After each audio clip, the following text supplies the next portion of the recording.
सुख सागर नान चलो अंसा, भव सागर भूल रहे लोई। सुख सागर वो सतलोक में चलो। शंखों लहर मेहर की उपजे कहर नहीं जा कोई। दास गरीब अचल अविनाशी, सुख का सागर सोई।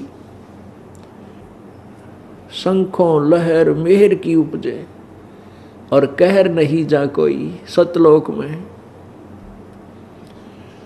पुण्यात्माओं, हम यहाँ इतने दुखी हैं, कितने दुखी हैं, और सतलोक में कितना सुख है, उसकी एक जरा सी तुलना से समझ लेना। बुद्धिमान को संकेत बहुत होता है। कभी कभी किसी दिन कुछ ही अक्षण के लिए एक मेहर की लहर आती है, मन में इतनी खुशी उमंग सी उठती है, दुश्मन भी दुश्मन नहीं लगता। सबके प्यार प्रति मेहर दया उमड़ उठती है, लेकिन वह होती है थोड़ी सी देर की।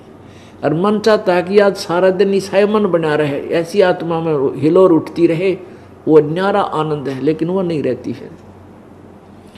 कुछ ही क्षणों के बाद फिर वो ज्यों के त्यों राग द्वेष खेचा तानी, नो कर दूंगा, ऐसे कर दूंगा, वो टोटा हो गया, थोड़ा नाश कर दिया, फेल हो गया, यानी वो कैर की लहर फिर शुरू हो जाती। तो ऐसी लहर वहाँ शंखों हैं, जो मेहर वाली लहरें। कहाँ? सुख सागर में। शंखों लहर मेहर की उपजे कहर नहीं जा कोई। दास गरीब अचल अविनाशी, सुख का सागर सोई। अब यहाँ उसी के लिए कहते हैं, सुख सागर नान चलो अंसा, बहु सागर भूल रहे लोई। कुल काट लग्या जम आन ठग्या, अगली पछली सब खोई। कि तू इस कुटुंब के अंदर ही इतना विचलित हो गया, अगली पिछली सारी खोई। अगली कौन सी? जो भविष्य की कमाई करनी थी वह बनी नहीं, और पिछले कोई पुण्य थे वह बर्बाद कर दिए। उसकी मलाई खाली, यहीं पर सुख तुझे तो मिल रहा है। अगली पिछली सब खोई। निंदत नेमी निर्तालिए, कुछ समझत नहीं है गुरुद्रोही। जो कुछ भक्ति करते हैं वह गुरुद्रोही हैं, क्योंकि परम संत से विमुख रहने से वो सत भक्ति नहीं कर रहे, उनका न्यू काम बिगड़ गया।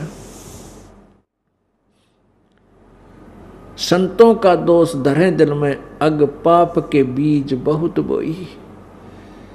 आप तो भक्ति करते नहीं, करते हैं तो कति गलत, और संत की निंदा करते हैं, संतों के प्रति दोष, मन में दोष रखते हैं, बड़े बुरे विचार रखते हैं, वो पाप और बोलिए। अग पाप के बीज बहुत बोई। अग माने पाप। सुसरे सालों हितकार करें, सासू साड़ी कोई ननदोई। जगलड़ में है प्रतीत नहीं, जगलड़ में है प्रतीत सही, बोले नहीं साच जगत धोई। संतों ने भक्तों को कित मजाक कर रहे हैं, कहीं उड़ जा तीसरे दिन बरवाड़ा आश्रम में क्या रखा वहाँ पर, करके ना खाया जाता। और सुसरे साले और सासू साड़ी यानी नंदोई मित्र प्यारे, इनमें प्रीत। और ये इसे है कदे भी साची नहीं बोलने, एक दूसरे का आगे कुछ ना कुछ धोखा यानी मन में खोट रख कर बात करेंगे। और उन यो अपने मान रहा है, यानी सारे उल्टे काम कर रखा है। जब तक इसको ज्ञान नहीं होता, बुरा नहीं है कि हम किसी रिश्तेदार से विमुख हों, लेकिन सच्चाई यही है जो परमात्मा की वाणी बोल रही।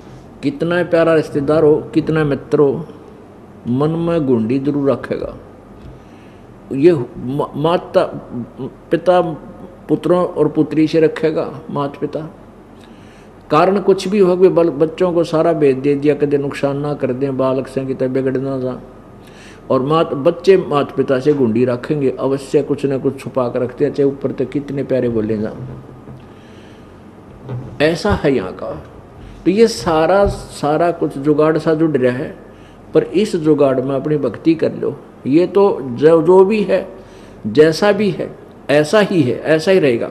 लेकिन भक्ति करने से फिर मन में सफाई आने लग जाएगी, अंदर से जो हमारा विकार है वो खत्म हो जाएगा। फिर हम सच्चे दिल से अपने नातों को भी निभाएंगे। जग लड़ में है प्रतीत, सही बोले नहीं साच जगत होई। चैन में संसारिक जो लगन में तो तेरी प्रतीत है, और ये जगत आपके साथ कुछ ना कुछ धोखा रख के ही बात करता है, साची नहीं बोल सकता है। लंगड़े भड़वे नहीं भेद, भेद लहें गुज बीरज मंतर हम गोई। लंगड़े का अर्थ है जो नकली से हो ना, एक तो ठीक आदमी चलता है, वो दोनों टांग दोनों कदम पैर ठीक हैं उसके। लंगड़े वो हैं जो भक्ति करते हैं और शास्त्र विरुद्ध करते हैं और गुरु बन गए।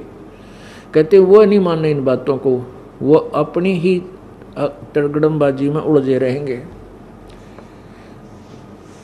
लंगड़े भरवे नहीं भेद लहें गुज बीरज मंत्र हम गोई। वो गुज बीरज वो खास मंत्र हमने बता दिया और उसको भी नहीं मानते ये। और साधु माखन मद छाक रहे, जग पीवत है पिछली छोई। जो भक्त आत्मा है वो मक्खन खा रहे हैं भगवान की भक्ति का। और संसार जिस सुख को संसारिक सुख समझता है कार कोठियों ने, कहते ये तो लस्सी पी रहा है पाछे की बची हुई, मक्खन तो संत खा रहे, ये सुख इतना मानो। अब जो प्रसंग चल रहा था कि परमेश्वर कबीर जी अपनी प्यारी आत्मा गरीबदास जी को ज्ञान समझा रहे थे, तो गरीबदास जी ने कहा कि परमात्मा क्या और भी भगवान है जो आप बता रहे हो, कोई सुख का स्थान है? परमेश्वर ने कहा हाँ बच्चा, मैं उसी स्थान से आया हूँ और वो स्थान वो है जहाँ तुम पहले रहते थे, जहाँ तुम पहले रहा करते थे। बेटा ये तुम्हारा लोक नहीं है, ये तुम्हारा ठीक ठिकाना नहीं है, ये तुम्हारा स्थान स्थाई नहीं है, तुम्हारे को धोखे में रखा हुआ इस काल भगवान ने। सृष्टि रचना का ज्ञान दिया। तो गरीबदास साहिब ने कहा प्रभु अपने दास को आपका गांव दिखा दो। अब परमात्मा ने गवाह बनाने थे वर्तमान के लिए, इस जो अब वर्तमान समय है इसके लिए वो गवाह बना कर परमात्मा तैयार करके गए थे कि जब ये भक्ति युग आवेगा, पिछली पीढ़ी प्रारंभ होगी तो मुझे आसानी हो जाएगी समझने में, मेरे बच्चों मुझे पहचान लेंगे कि यू ऐसा वो भगवान जिसमें सारे वेद उसके गुण गा रहे हैं। जैसे परमात्मा ने कंवारी गाय का दूध पिया, वो परमात्मा जब बालक रूप शिशु रूप धारण करता है तो कंवारी गाय का दूध पीता। और ऐसे भी कभी आते हैं कुछ समय के लिए अस्थायी, 1 दिन 2 दिन 10 दिन किसी क्षेत्र में रुक गए, वहाँ भक्तों को सत्संग सुनाया गया अपनी प्यारी आत्माओं को, तो वहाँ फिर कभी कभी फिर आते रहते हैं। उनका ये पता नहीं लगता कि वो संत किसका है, कौन है, और उनको लाभ बहुत दे देते हैं, साथ में उनको सतभक्ति कर आदेश दे जाते हैं।